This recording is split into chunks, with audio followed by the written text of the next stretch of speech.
કુંડીનમ ન પ્રવિક્ષામી સત્યમેતદ દ્રવી વિવહ.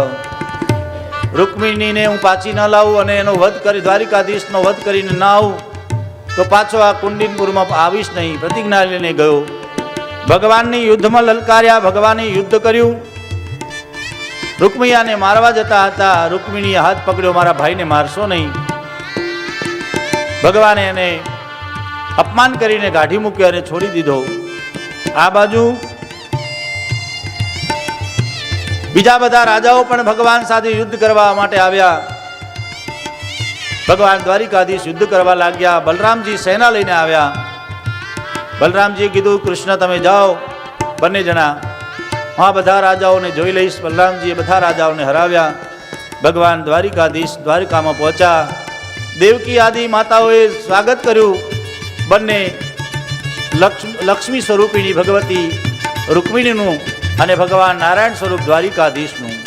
બોલો શ્રી દ્વારિકાધીશ કી જય, શ્રી રૂકમણી વલ્લભ ભગવાન કી જય. બંનેનું સ્વાગત થયું. મા દેવકીજીએ વસુદેવજીએ પછી તો વિધિવત ભગવાનના લગ્ન કરાવ્યા.